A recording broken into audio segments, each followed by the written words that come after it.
This week on the Dance Years, we go back to '91. As the outdoor raves were getting bigger and more full-on, the scene was about to change forever as the first super club was getting ready to open its doors in London.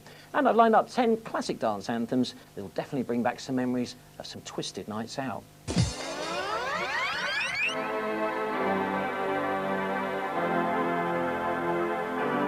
Everybody's free to feel good. Everybody's free to feel good. Everybody's free. My number 10 of the year was a classic Hands in the Air anthem. Zambian singer Rozalla made such an impact, she was nicknamed the Queen of Rave. And let's face it, if anyone knew how to belt them out in front of a big laser, it was her.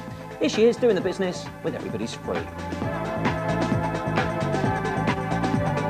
Brother and sister together we'll make it through. Someday a spirit will lift you and take you there. I was working with Tim Cox and Nigel Swanston, and they called me into the studio the one time and they said, Rozalla, we've got this track which we think will be really good for you, but we only have the chorus. So it goes something like this: everybody's free, so could you just go in there and sing it over and over again? And then we thought, this is great, and then they worked verses to it, and that's how Everybody's Free came about. Everybody's free.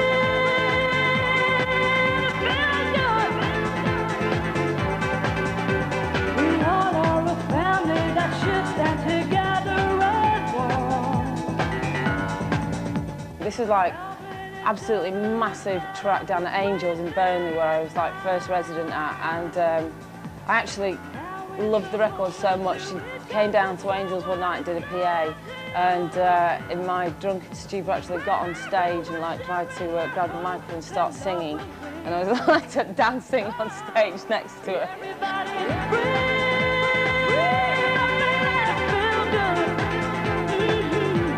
Everybody's free.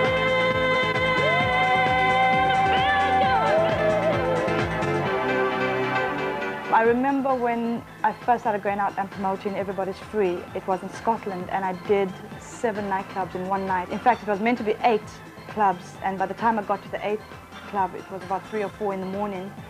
The boss came out and said, sorry, it's too late, you know, we're closed. And I'm thinking, thank God, I'm so tired.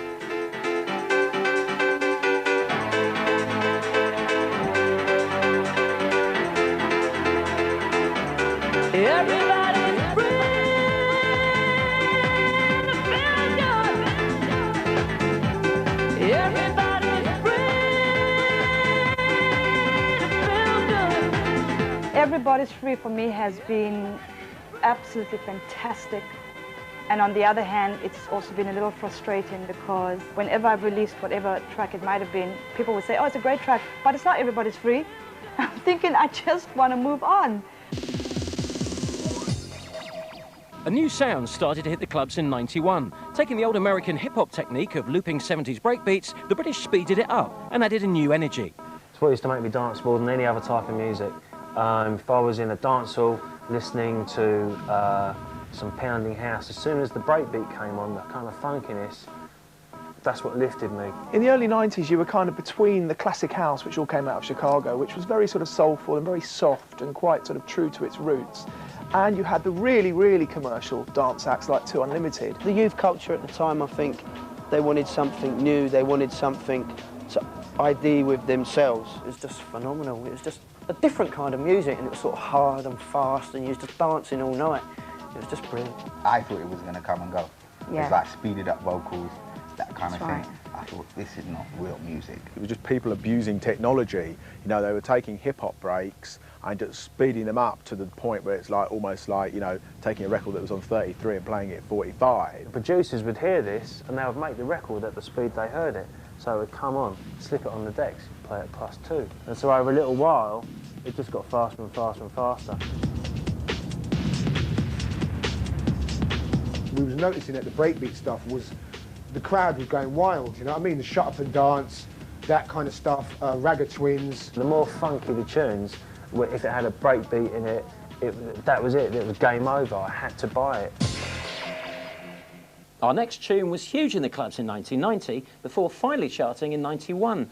Move Your Body by Expansions was another truly uplifting British rave track, with an old-school acid bass line, and it's my number 9.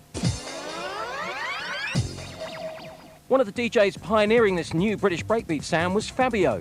Together with partner Groove Rider, he laid the foundations for drum and bass at a club called Rage. I remember queuing outside and you could hear the bass going through you, and you'd walk down through the tunnels and just green lasers, and I remember going up on stage just looking around thinking this is hardcore heaven. We basically started in the Star Bar. We was playing the Star Bar at first, and then we got such a crowd and such a following. The promoter decided to give us a gig downstairs, and we rocked it like so badly that the promoter was like, we want you lot here.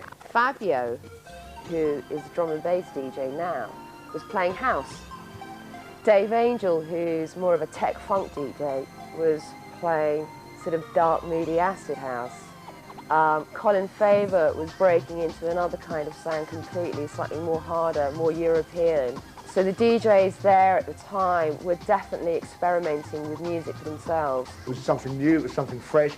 No one else was doing it. We had a massive platform to play the music, and then it just kicked off. I got my membership for Heaven, for Rage at Heaven. I think it was the end of 1991, and I felt so privileged because it really did feel that the people that were going to Rage, you were into something really special. I don't think we get the credit we deserve sometimes.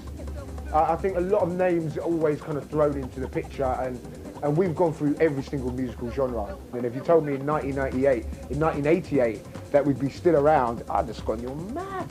Rage, Fabio, Groove Rider, all those tunes, that place, those lasers, that club, that was it.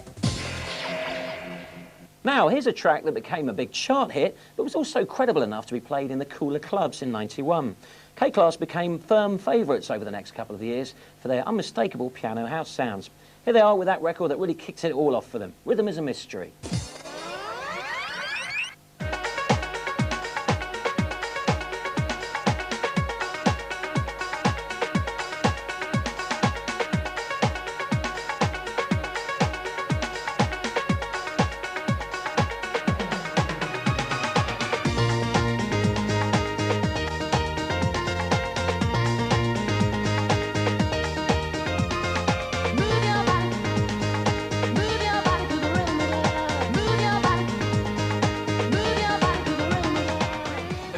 Really inspired by the music that Graham Park and Mike Pickering were playing at the Hacienda at the time, the remix that we did.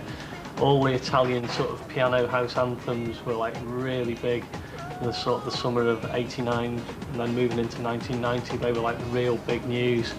And we wanted to do something that sort of kept the flavour of US house, the sort of taste of US house, but with the energy of this Italian house music that we were hearing week in, week out.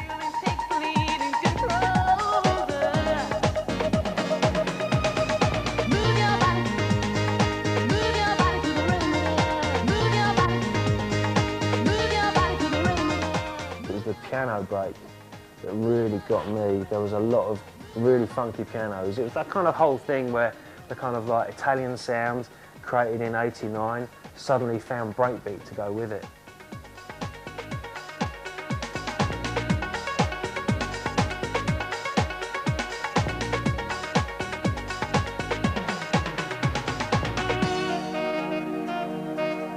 I think one of my fondest memories ever was the first time we actually saw that record played in the club. We hadn't been going for a couple of weeks because of work commitments with the band were piling up by then. But somebody said, you know, that Mike's playing an acetate of your track at the Hacienda, you should get down there and see the reaction it's getting. And I still remember to this day, the four of us were stood on the balcony, and all of a sudden you heard the intro of it, and like within the first sort of 16 bars of the intro of the track, the place just erupted like somebody scoring the winning goal in the cup final.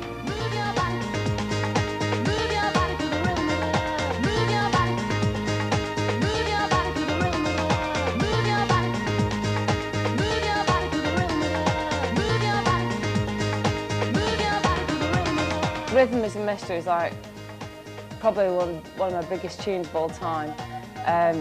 Just everyone singing the words, everyone knew all the words. Still do to this moment. I would still dance my tits off to that record. Just like archetypal sort of rave, cheesy. Everyone's loving each other sort of record that is just wicked.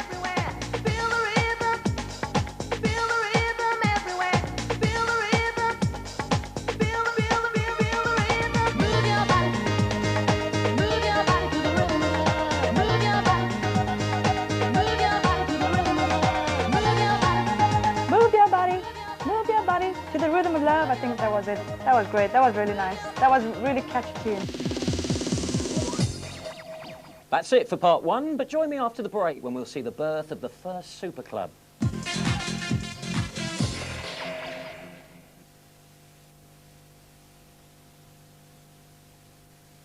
This superb 4-drawer Myers Majestic king-size bed is now an amazing half price. This weekend only at Courts. Does your toothpaste protect you even when you eat and drink? Colgate Total does. Tom to control, activating shield. Right, lunch is on the way. Food and drink are no match for Colgate Total's unique antibacterial shield. Tom, incoming apple pie. Got it! So it helps you stay protected even when you eat and drink. Good job, Tom. Let me know when dinner's ready. Colgate Total protects you even when you eat and drink.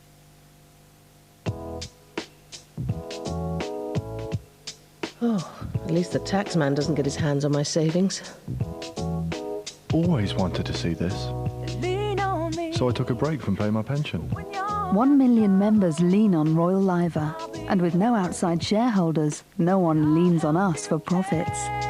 It's nice to have something to fall back on, just in case. For tax-free savings, flexible pensions and insurance, lean on the Liver.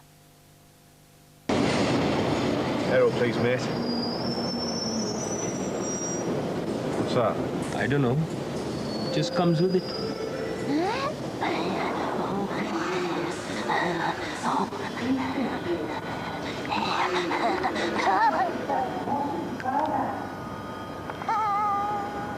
Nah, I think I'll just stick with me bubbly chocolate. Aero. All bubble, no squeak. A star, covered with pearls, bathes in a perfume of white flowers.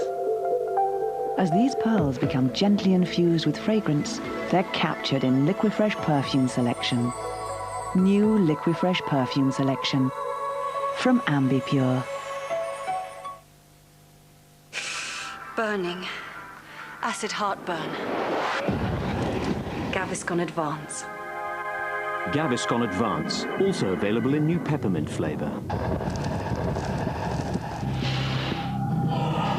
Coating, cooling, soothing. That's better. Gaviscon Advance, our advanced answer to acid heartburn.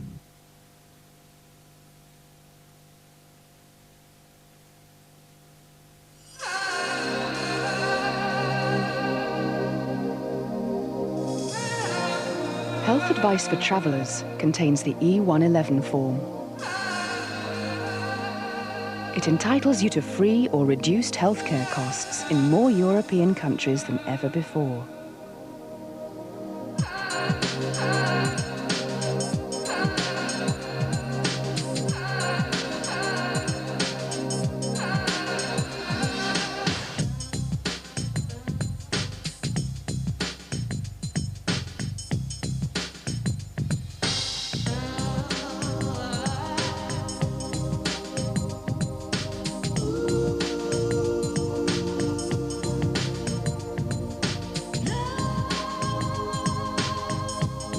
Health Advice for Travellers.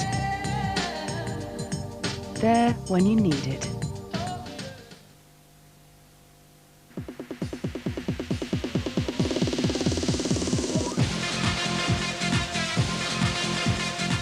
Welcome back to the dance years and my top 10 tunes of 1991. Britain was in the middle of a piano house. With the popularity of dance music growing by the day, new venues were inevitable. 1991 saw the opening of a place that set the standards for the next generation, the Ministry of Sound. If you look at the history of clubland, you know, through the 80s it was this whole rave culture. Came into the 90s, you know, tabloid headlines about ecstasy deaths.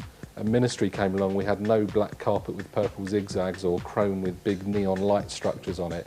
We just had an amazing sound system with 2 green flashing lights. Every sound system in the UK before Ministry was garbage.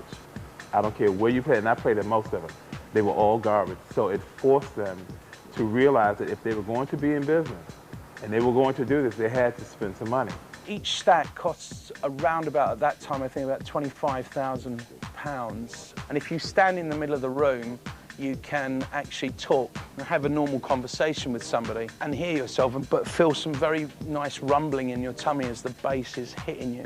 Inside, for its time, the sound system was the best anywhere, and I have found the meaning to life in there a few times, dancing to a couple of records. When the Ministry opened, it was the first club that actually had an all-day and all-night licence, although it chose to only use it until about 8 in the morning. And that was really counteracting one of the main reasons why raves existed, because people just didn't want to go home at 3 o'clock in the morning. And at that time, the UK licensing laws said you had to go home then, at the very latest.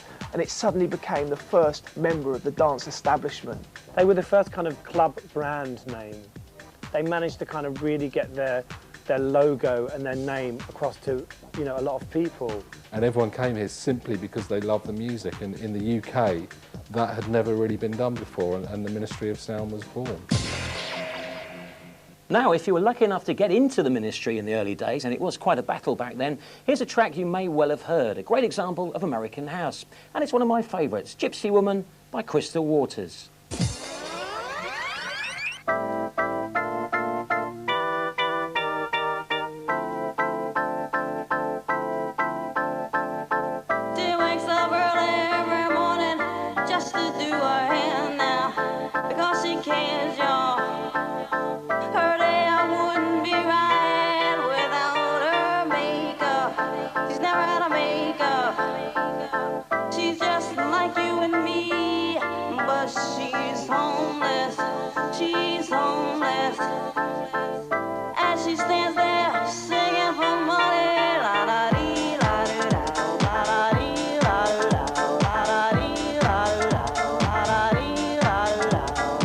Gypsy Woman was the first song I ever wrote to a house track.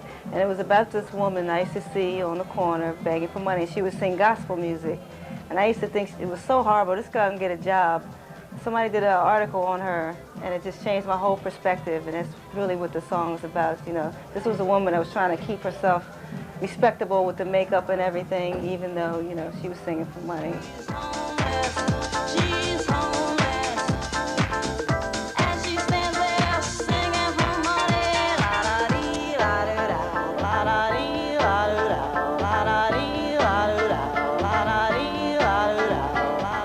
That tune being such an anthem that it's the only time that you saw every single girl in Middlesbrough just kind of standing. Put their handbags down. Yeah, swinging their handbags, singing that tune. And it's the kind of tune which is so irritatingly catchy that you'll be humming it on the way home. And so I can't help but feel that was a really important song, if only for its irritation value. It was really, and I did buy it.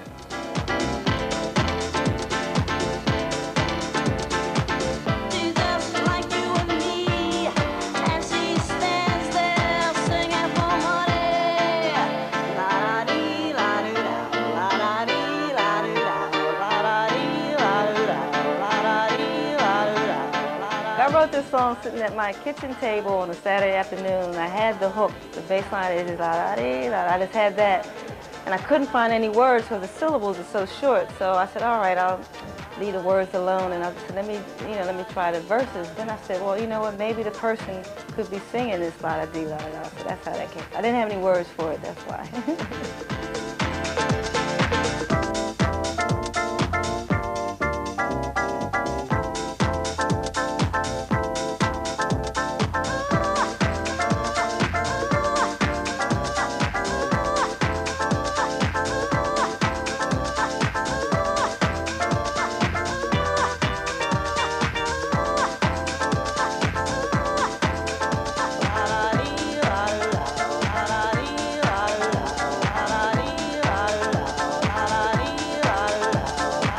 A lot of songs on the radio now, and all the hooks are got some kind of dee-da-da or da-da-dee or something in it like that. And I'm like, it's like everybody's still searching for that hook.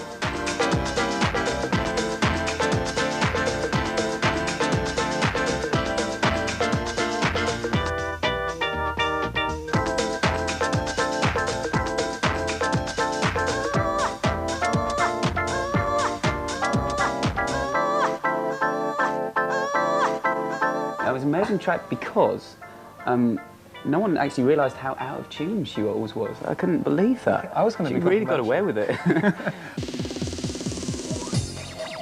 Despite being located in a rundown district of southeast London, the Ministry of Sound proved extremely successful with both DJs and clubbers alike. I think Ministry of Sound, you know, originally was a very, very kind of cool, sort of hip club, and it was the first kind of real super club.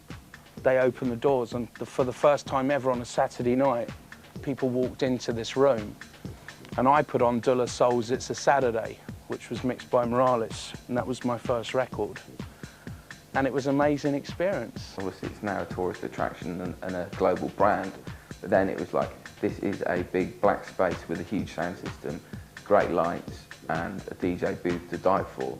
The sort of people that were involved in the club at the time, or used to come in the club, were real, what I'd call real trendyites, real kind of cool, the cool part of London. Over the past years, Ministry of Sound used to have quite a strict door policy when Glam House was around. You know, it was very known across the country that unless you were top and tails, you're not going to get into Ministry. The idea of going to a club and not being able to wear dungarees, not being able to wear jeans, not being able to wear trainers, I just couldn't get my head around it. It was very pretentious to start with, very hard to get in. Even if you had tickets for a private party, they could still turn you away. They're up their arse, really, the security. Lots of posy, beautiful people in ridiculously high heels, obviously not there to be dancing. That's the only place when I'm really sort of in the mood, you know, sort of midnight, and I've had a few drinks, and I say to my mates, let's go to Ministry of Sound, just because the atmosphere is kicking. It's a big venue, it's a big place, there's a lot of people, so you feel like you're not, you know, sort of identified, you can be who you are and be mad and jump around and no one thinks you're weird. Love it or loathe it, you've got to look at it. It is the premier club brand and it has done amazingly. However many millions of CDs we might sell around the world, however many hundreds of thousands of readers the magazine might have, the absolute most important thing we do is next Saturday's or next Friday's club night, and that's the most important thing to us, and it always will be. We had our own dance diva too, Alison Limerick. OK, our record company has seemed to re-release this every couple of years, but let's face it, this really was an anthem of epic proportion and truly deserves its position of number 5. Now, just in case you haven't worked it out by now, the tune I'm banging on about is Where Love Lives.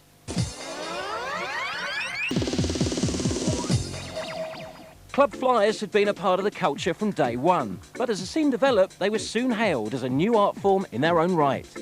When it all first started off, there was no way of advertising. There was no radio, there was no magazines, there was nothing. There was no, you know, there wasn't even mobile phones to contact people on or nothing.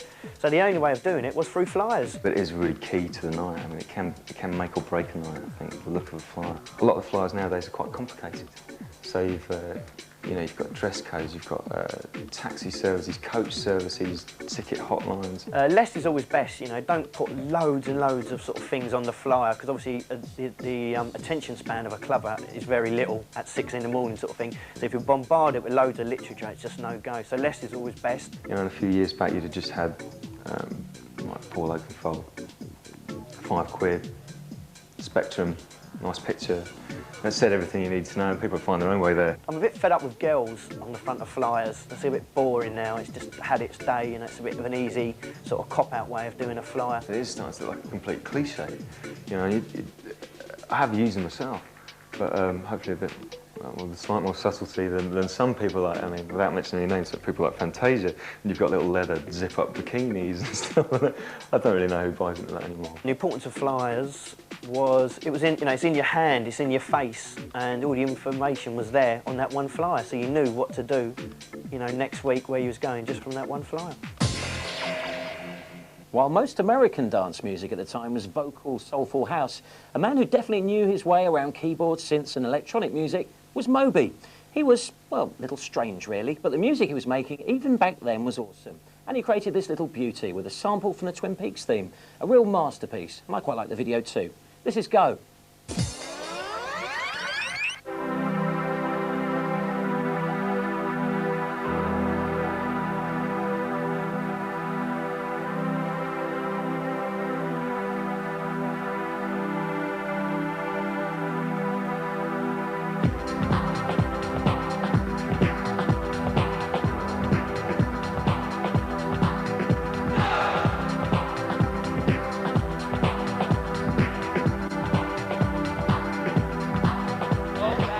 think that what makes that record so special to me was how groundbreaking it was and how different it sounded to everything else.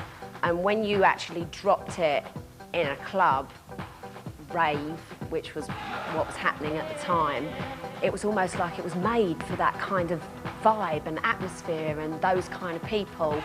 Somehow he just put down on a piece of vinyl what everybody was looking for to be a future sound, I think, and the atmosphere, the break beats in it, the drum programming, everything about it brought a new sound development to music at that time, and I think that's what makes it so significant.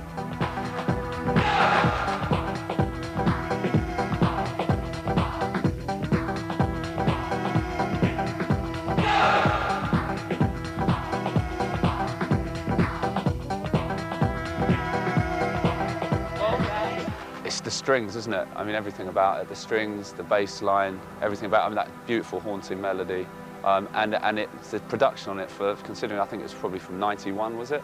The production was so big, beautiful. It still sounds good in a club now. It's got fantastic drum loop in it.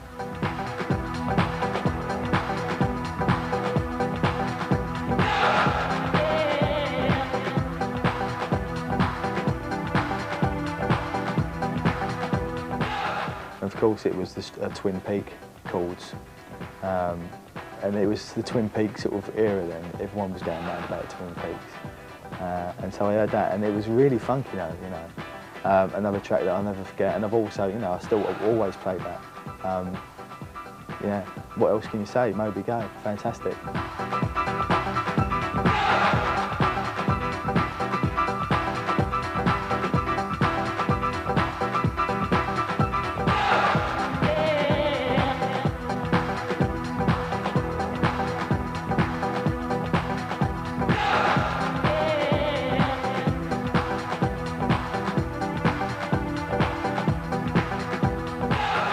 Moby and Go, that's still one of the tunes that you just can't fail to just jump up and down. It's one of those records you want to turn the light off so no one can see you, just jump up and down and go mad. Moby Go is still one of the best records ever, and it still stirs emotions in me.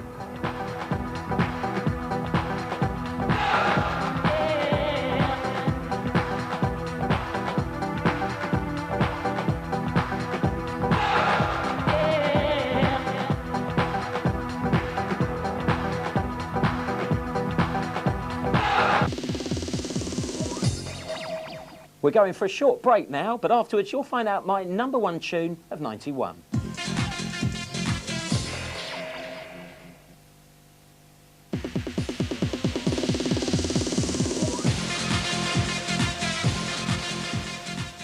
Welcome back to the dance years and my final 3 essential tunes of '91.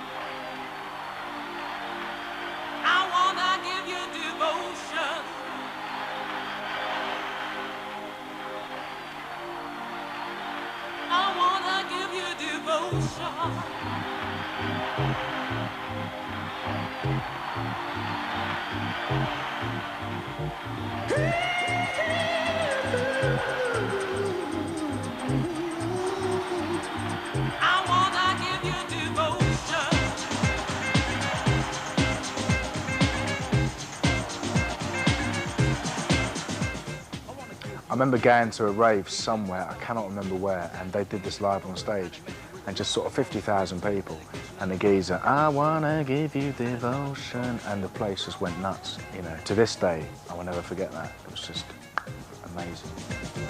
Well, let's start here at the beginning of my lyric. To be, to bad, to rhyme is not a lyric. To rock, to roll, to soul is what I aim for. Wait till I hit the goal, and that's the top score.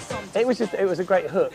That sort of, you know, the vocal bit with the girl was so kind of, you know, it was such a big kind of dance record. I mean, that was back in the time when people weren't fighting the vocals.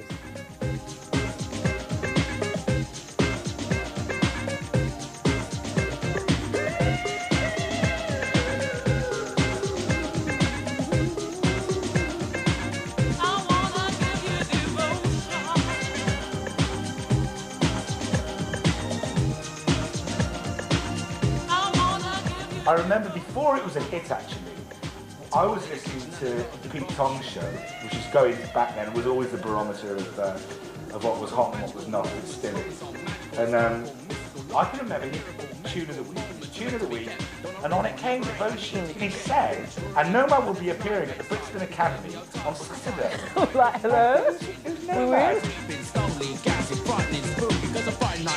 So we're in the dressing room, and of course, you never even heard the song, had you? Never heard the finished mix, sung the line, gone back to work. So I we're on think I did a stage. cassette, didn't I, in the dressing room. It was all too late, Oh, not babe. even that? It was never going to get learned. And so we'd literally be on stage and he was at these keyboards and every so often he would go, now. I said, And I would sing the line. stand next to me, so I nudge you every time. So she reads it.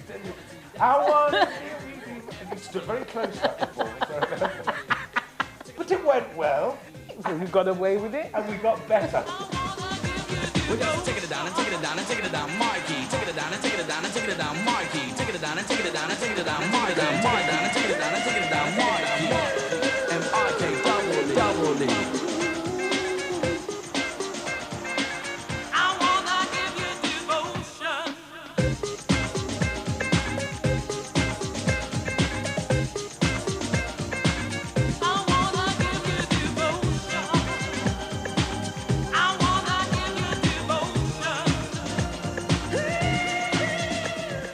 The other song from 1991 that really sticks in my mind is Devotion by Nomad. And I remember we used to love that song, especially when we were going out raving. But a few friends and me sort of translated that devotion into something else. And it was like, I want to give you a BJ.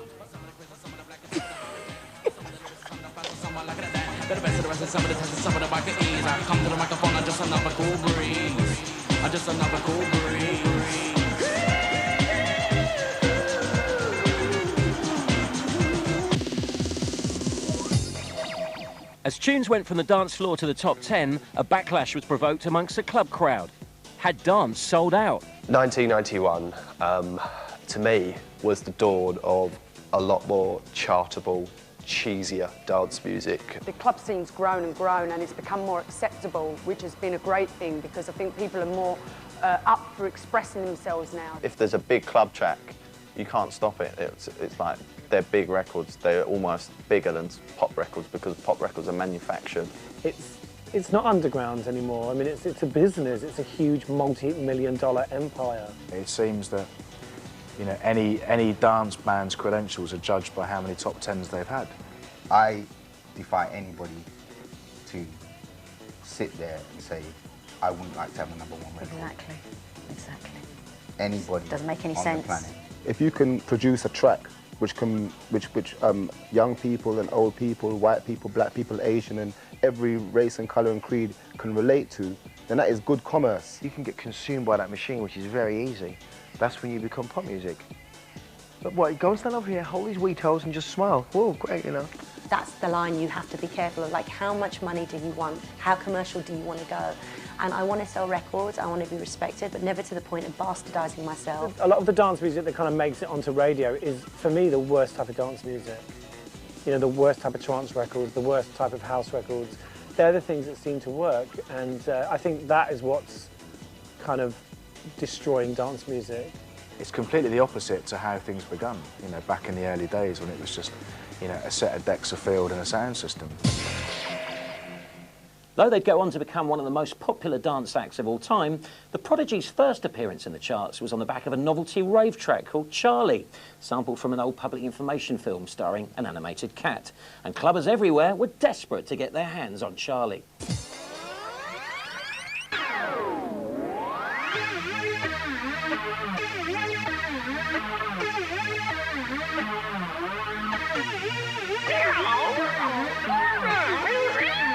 Charlie says, always tell your mummy before you go off somewhere.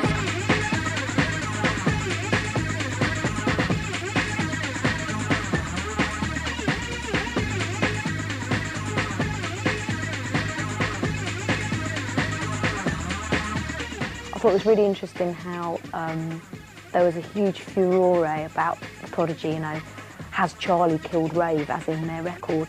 And I cannot tell you what an underground tune that was before it broke big, and I think the Prodigy are absolutely seminal. What they did was so important for British dance music, and they also proved that dance acts can sell albums and be relevant over a span of 10 years. I mean, it's amazing how long they've been going.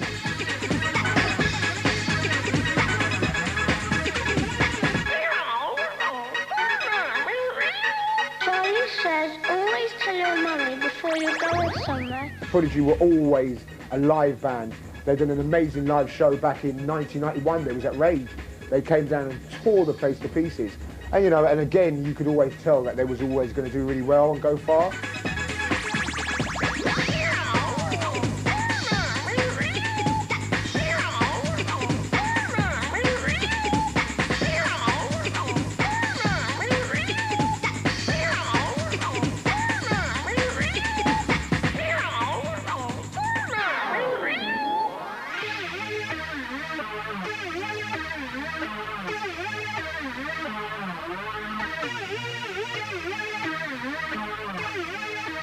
Charlie says always tell your mummy before you go somewhere.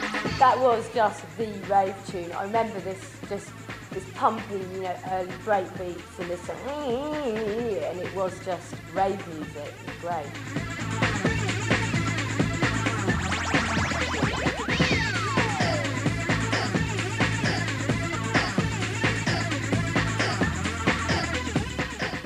Prodigy with Charlie was just a genre-bashing record. It was it seemed to come out of nowhere. It was just a hilarious sample from the advert.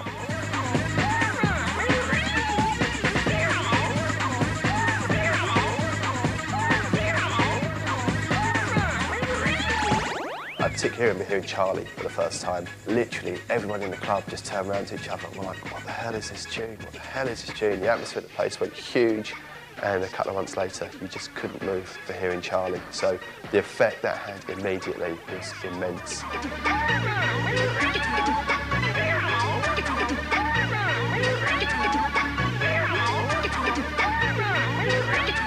Charlie says always tell your mummy before you go somewhere. Charlie was a good record, but it tended to get blended in with all those other kind of mad, because I think that was a good idea, and then everybody copied it, and there was like those all silly nursery rhymes and records, and it got a bit, I think, got a bit out of control. But I think it is a good record. But I think the Prodigy have made much better records. I mean, you know, that record Out of Space, I think was a much better record. The success of Charlie led to a wave of imitators that would collectively become known as Toy Town Techno. They were taking the contemporary rhythm of the day, which was like this frenetic breakbeat, and putting something which was totally inappropriate over the top. And for the first couple of times, it worked. You know, people thought, you know, it caught someone's attention. You didn't need an awe-inspiring studio with all this to make a record. You could do it at home. And everyone was just going through their collections, pulling out bits and bobs and just whacking them and having fun, really. Someone just said it, rhubarb and custard. Remember that? That's got a catchy theme tune. I bet that would sound great on it over a load of banging break beats. And tried it out next day, sounded absolutely wicked, catchy as fuck. We thought, yeah, it will sell a few hundred, and 2 weeks later the phone calls start coming back. Oh yeah, mate, yeah, we sold out of those, you know, need another box, need another 100. And from then it just went absolutely ballistic, everyone was playing it. You've got 5 major labels scrabbling to sign it, you know, sold 150,000 copies. But really we never thought when we made that record that it would end up as a top 10 record, and it's just, you know, the right hook in the right place. I don't think anyone thought, oh, this is an incredibly great piece of music, but it was just fun at the time, you know. It wasn't meant to be something that was like, you know, going to get played in sort of like 300 years' time if everyone goes, oh, that's brilliant. You know, I think it was just a bit of fun.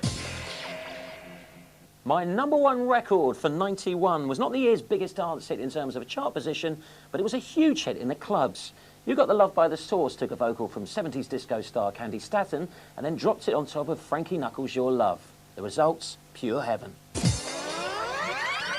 Sometimes I feel like throwing my hands up in the air. I know I can count on you. Sometimes I feel like saying, Lord, I just don't care. But you got the love I need to see me through.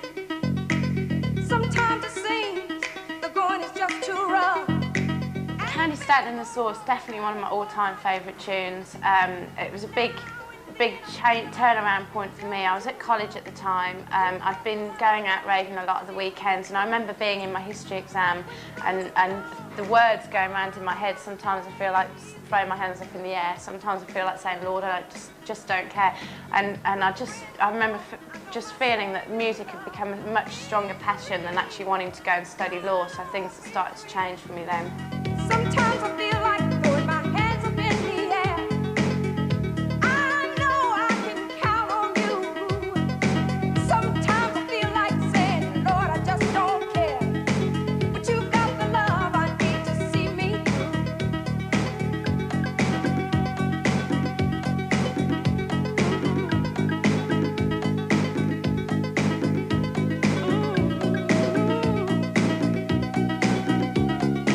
That was such an up song. Each time I went into clubs to do my set, without fail, the DJ would play that and everyone would just be hands in the air, you know, just such a feel-good track. You got the love I need to see me through. Occasionally my bones separate and friends of you. Occasionally I cry, Lord, what must I do? Occasionally I call out, Master, make me new. You got the love I need to see me through.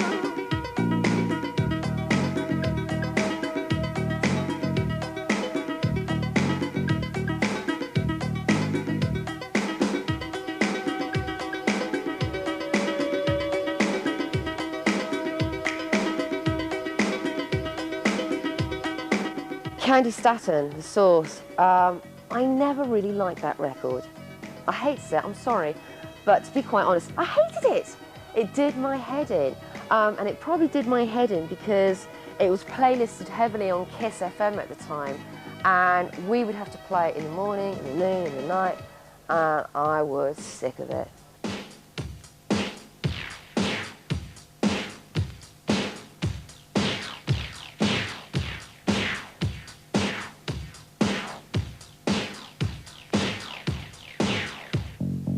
Sometimes I feel like throwing my hands up in the air. I know I can count on you.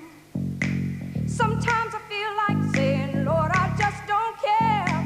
But you've got the love I need to see me through.